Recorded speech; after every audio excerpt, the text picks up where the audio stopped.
2025 has been an eventful and a crazy year in watches. We've had tariffs, we've had massive price hikes, we've had some gloomy news that's been offset by some amazing releases from different brands. But what does it actually mean for the pre-owned market? And today I'm joined by a special guest to talk through it. So stay tuned.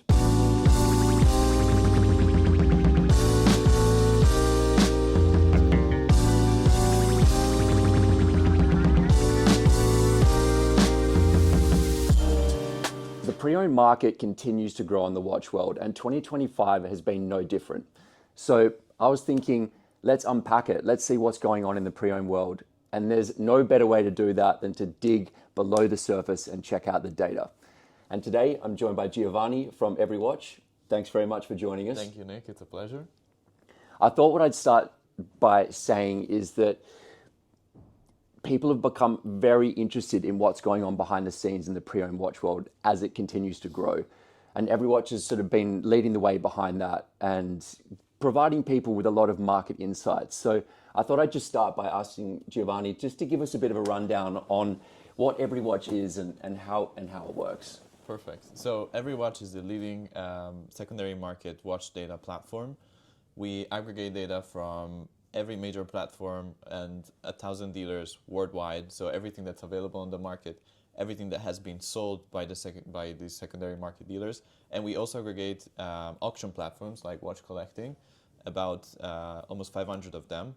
And we have a historical record of 35 years of auction sales. And with all this information, we do market-leading statistics. So we guide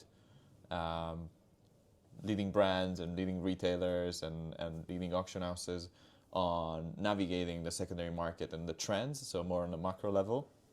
And we also do relevant statistics at a watch level for consumers. So if you're deciding to buy a watch, use our data based on real-life transactions to make informed decisions. And so I guess in terms of a practical application, people are wondering, like, how can I find information on watches? How can I find market information? And so EveryWatch has become an all-encompassing platform for doing that, right?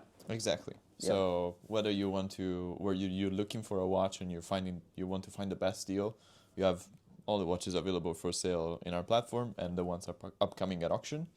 And then based on the past sales and what's been moving and all that relevant information, you can define what's a good deal, what's not a good deal, and what's for you, and go for it.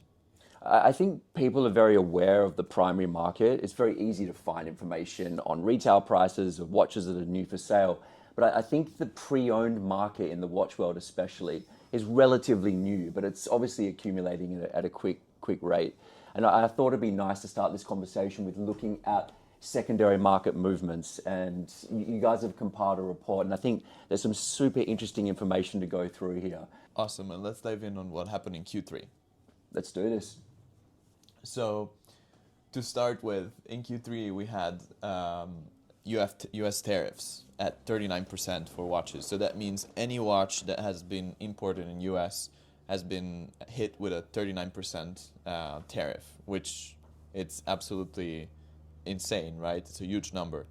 So basically the chain reaction, what happened is that brands started adjusting prices and raising retail prices to the tune of 15% for some of the leading brands like Patek Philippe.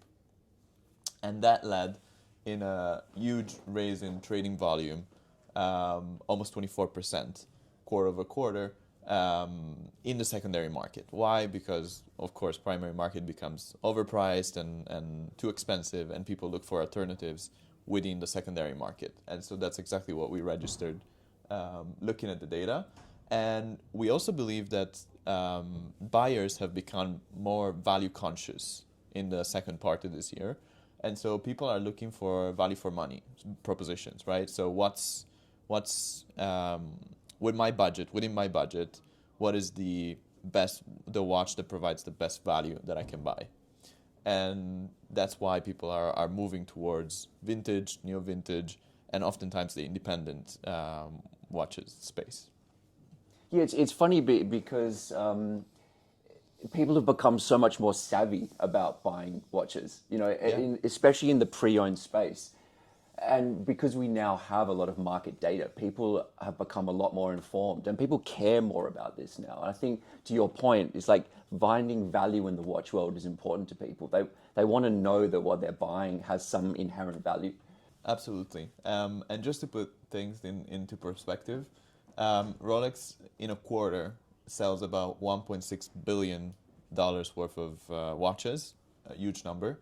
And in second place, we have Patek Philippe at 728 million. So, and AP in third spot at 570 million.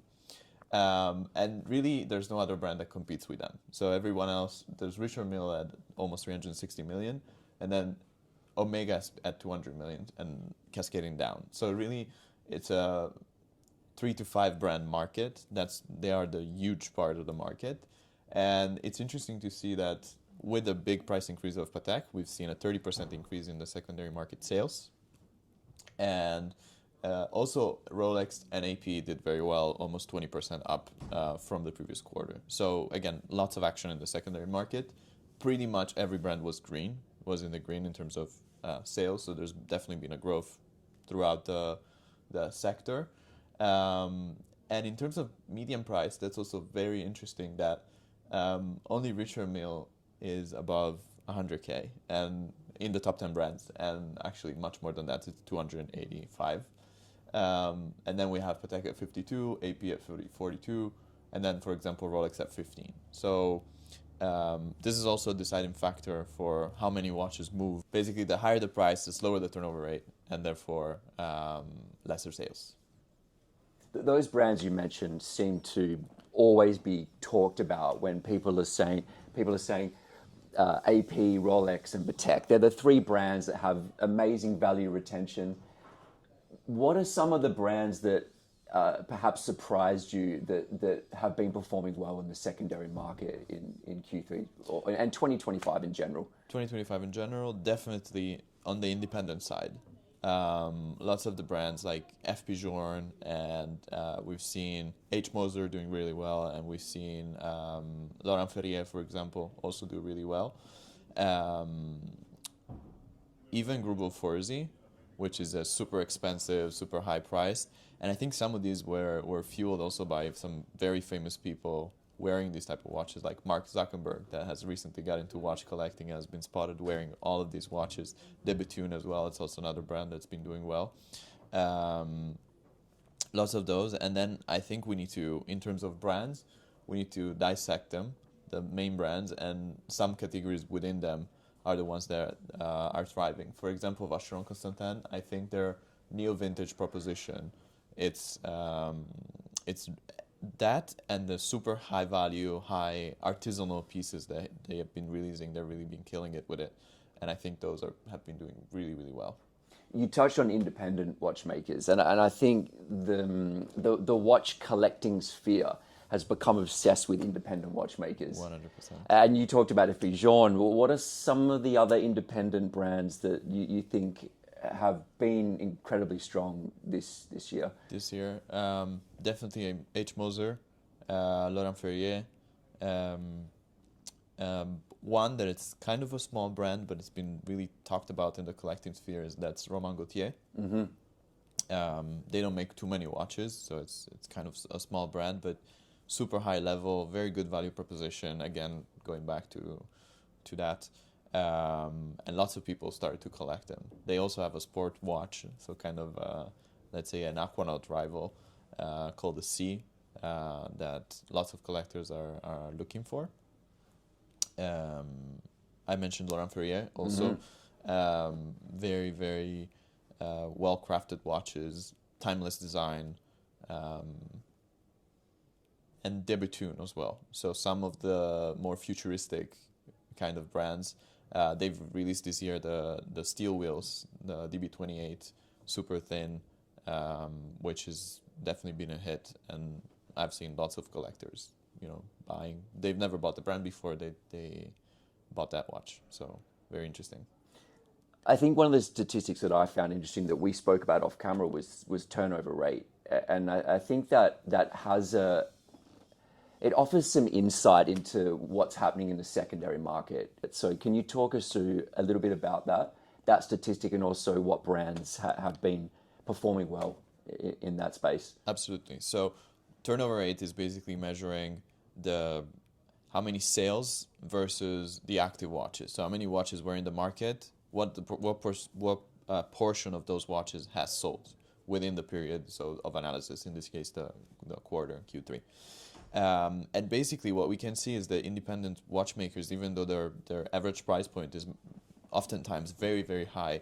Take FP Journe, for example. Their average price point is around $150,000 right now, and they have a turnover rate that's close to 50%, which means half of the watches, the FP Journe watches that are in the market, are selling within a quarter period, within 3 months. So that's absolutely interesting, and we are seeing across the board and across all price points, to go back to that, turnover rate has to be analyzed in price brackets, because of course some watches at around $2, $3, $4, $5,000 will be quicker to sell than $50, $60, $70,000, of course.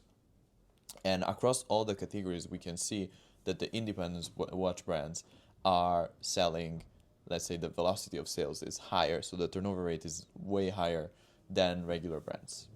Okay, and so compare that for me to, say, brands that people are very familiar with, say, for example, Rolex and Patek. On this page, we can see that on the watches under 10,000, you have Tudor doing really well with 46% turnover rate. You have IWC 42%, Grand Seiko 42%. And then as a benchmark, we can look at Omega and Cartier, which are also in that price point, and their turnover rate is respectively 35 and 36%. So definitely much higher for these brands. Of course, Tudor is not an independent brand, IWC neither. I think IWC has had a big push with the F1 movie, and we can see it. So IWC is also another stunner from this quarter. Moving on to 10 to 20,000, we have H. Moser with 58, which actually was the number one brand in terms of turnover rate in Q3. We have Daniel Roth, again independent, and we have Vacheron. So Daniel Roth 48%, Vacheron 36%, and Rolex in that category is at 34%. And of course, Rolex, it's a very good benchmark to have. And if you're beating them within the same price range, you're doing something right. Mm-hmm. And then in 20K plus, as I was saying, we have FP Journe 49%, we have Laurent Ferrier 46%, and Debutune 35%. Compare them to Audemars Piguet and Patek, respectively 31% and 29%. So all of these independent brands are having a much higher velocity. Of course, the numbers are absolutely not comparable to Audemars, to the big brands, right? I want to say Audemars Piguet has 20,000 watches in the market, and someone like FP Journe might have 400. Okay, so of course, it's a different comparison, but still very interesting to see how the turnover rate and the velocity of sales is much stronger for these independent brands. Yeah, Moser's statistic jumped out at me when you mentioned that, 58%. What do you think that's attributable to? I think especially there's a lot of interest in the brand. They make cool watches, right? And I think there's a great value proposition, especially in the secondary market for the brand. And I guess that's what driving the numbers there. Another statistic that I found interesting was watch companies selling watches over $1 million in auction. And I know sometimes when you look at statistics like that, it's hard to put them into perspective, and most of us aren't shopping at that level for $1 million watches, but I think it offers some interesting insight into the power of a particular brand. Absolutely. And I think one of the statistics that we spoke about was looking at, say, like the Holy Trinity. Yes. Everyone's always in conversations about, who's the best of the Holy Trinity. Is it Vacheron? Is it AP? Is it Patek? But when we looked at the watches sold over $1 million, well, Patek is just on another level. It rules all the watch brands. Absolutely. So as we can see, there's been, in total, in the last 35 years of auctions, around 551 watches have sold above $1 million. And looking at the Holy Trinity, we have Audemars Piguet has had 6 watches sold above $1 million. We have Rolex with 91. And then we have Patek Philippe with 307 watches, which is way above 50% of all of the watches sold above $1 million. And that definitely tells you how collectible the brand is. Yeah, I think that's a really powerful stat, especially as I'm looking at this list and I'm seeing Vacheron at 3. You know, like that's a huge difference. You know, people would compare the brands in terms of watchmaking ability and history, but in terms of collectability, I think those stats are pretty telling. Absolutely, and there's also a few other brands that speak out, like FP Journe with 40 watches, and they've all come in the last 5 to 7 years. So very interesting. Same concept for Richard Mille, which I believe are also at 40, so they're even. So really interesting to see these independent brands really entering and breaking the barriers for the collectible watches Yeah, sphere. absolutely. And I think it says a lot about independent watchmaking. Jean's a great example. 40 watches over 1 million, and I think they now have the record for the highest selling independent watch at Yes. auction in history. Exactly, Yeah. around $8 million. Yeah, which is incredible for a brand that officially started in 1999, I think it was. Yes. For that to happen so quickly. And I think Richard Mille is also an interesting stat too. Because that's a brand that was so popular, and I think the public perception around that is that perhaps it's not as popular as it was before. But I think the stats show that there's still a lot of demand for that brand. Absolutely, and we can see that a few of the $1 million watches for Richard Mille have come in this past auction season in Geneva in the last month, and that tells you that there's continued interest in that brand. And again, especially in that very, very high price point, they're still a very relevant player. So we're saying at the moment then, independence, super popular based on the report. The big three of Rolex, Patek, and AP still dominating, as most people would expect. Of course. I don't even think you need to dig too deep into the numbers for people to understand that. But I think that the insight into independence is really interesting. Yeah, and actually the independents as a whole group, we've grouped around 50 brands, the best and leading independent watchmakers. And in Q3, actually since the beginning of the year, their sales have risen 50% until Q3, which is a massive jump, right? From around 150 million to almost 300 million.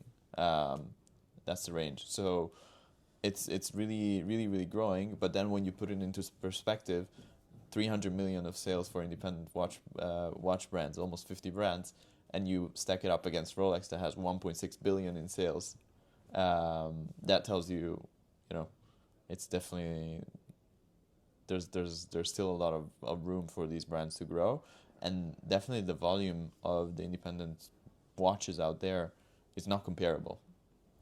And I want to touch upon another stat that I thought was incredibly interesting, is that Rolex CPO, so certified pre-owned watches, now account in Q3 for 10% of all the Rolex sales in the secondary market. And I think that's an incredible stat. So we, as a company, EveryWatch, we power basically the data monitoring of Rolex CPO for a lot of the leading retailers, basically all of them, and the brand itself. So we have unique insights into that world, and we are seeing enormous growth. And really, it's interesting to see that only in 2 years of operations, Rolex CPO market has ate up 10% of the Rolex market. We're talking about almost $200 million in a quarter of sales. And that's really, really, really interesting. Yeah, I think that's a really cool insight, because my perception, I think a lot of people's perceptions of Rolex CPO is that it hasn't been that successful. And people have noted that the prices of watches through Rolex CPO are quite high. And perhaps that's impacting on sales, but clearly it's been successful. And I think it's a bit of a theme in the watch world right now, is that official brands are starting to look more into pre-owned and realizing that the pre-owned space is so popular, and it's just continuing to ascend. More and more people are interested in pre-owned. Exactly, because at the end of the day, when a collector chooses to buy something, uh, many people are just not experts, right? And so they want a reassurance. I'm willing to pay that premium in order to get reassured that I'm going to get a product that's what it is and that's good, and all of that comes with a certified pre-owned program, and also that I can take this watch back to the certified pre-owned player that sold it to me and get a very good relevant valuation that I wouldn't get anywhere else, because this watch has already been in the system of the Rolex certification program, right? And of course, you can always go back to the Rolex certified pre-owned player that sold you this watch and get a relevant valuation, inclusive of some of the premium that you've paid for, giving you an enormous reassurance. And I think this applies to many of the brands. As we see the secondary market grow, and we believe it will definitely pass in size the primary market very soon. And if you think about it, companies have been making watches for 200 years, and there's a huge supply of these watches already in the market. So definitely the TAM, the market opportunity of the secondary market is much bigger than what it is in the primary, because there's a huge supply of watches out there. Now whether people bring them to the market and sell them, it's another discussion, but we're seeing more and more of that. And we believe that it will only continue to grow. So definitely the advice for all the brands, not just Rolex that's doing very successfully, but look after this very huge success that's been here and take a cut of the secondary market, reassure collectors, help them get into your brand, right? And we see it at the Geneva auctions. A Patek Philippe 1518 that was restored by Patek achieved an incredible result compared to a comparable watch, because it was restored and documented by Patek, right? So these type of assurances really make people feel safe, and they're willing to spend top dollar and pay top dollar for these type of watches. Yeah, there's a certain cachet that comes with direct brand involvement with pre-owned watches, for sure. Absolutely. I guess on the back of that then, there's obviously been some big changes in the pre-owned market, including the direct involvement from manufacturers. But looking at what's happened in 2025, what do you think's next for the pre-owned watch world? Like, what's going to happen in 2026? Are we going to see other big changes happening in the market? Well, it's not a secret that Audemars Piguet is looking to start their own certified pre-owned program. So very much looking forward to that. I think that will be very interesting to watch. And I think many more brands will follow suit. I think that's the logical way. As the market grows, they should definitely take part into it. And also it gives a possibility to collectors that, let's say today you collect a brand and you have 30 watches from that brand, like huge number, and they're all vintage, they're not current catalog, and you would like to get a new watch that's been launched, you don't get any and you don't get bumped up the list to get that watch at all. And I think there should be some merit into, I have 30 watches from this brand, I really support this brand, and the few times that I would like a watch in the primary, that should play a role, in my opinion, right? And if the brand participates in both markets, they are able to have this information and reward the right clients. Yeah, I think it's also about creating a buying history or some kind of involvement in the brand, even though that particular collector didn't necessarily buy the watch new from a showroom, right? It's being able to be involved with brands starting in the pre-owned space. I think that's like that interchange and that the kind of blend between pre-owned and new is becoming a big thing. Absolutely. Yeah. Amazing. Thank you so much for that insight, Giovanni. Like, it's so interesting to see the data behind the pre-owned market and that kind of level of transparency. Stay tuned. We're going to come back. We're going to film a follow-up episode to this with some value propositions, some market data, looking at some of the watches that we've sold in watch collecting. We're going to combine forces and come up with a bit of a value prop and some recommendations for people and collectors looking to get into the market. But in the meantime, thanks again, Giovanni, for Thank you so popping much, in. Nick. It was a Thanks pleasure. for tuning in. Make sure to leave comments, like, and subscribe to the channel, and we'll be back soon with some more content.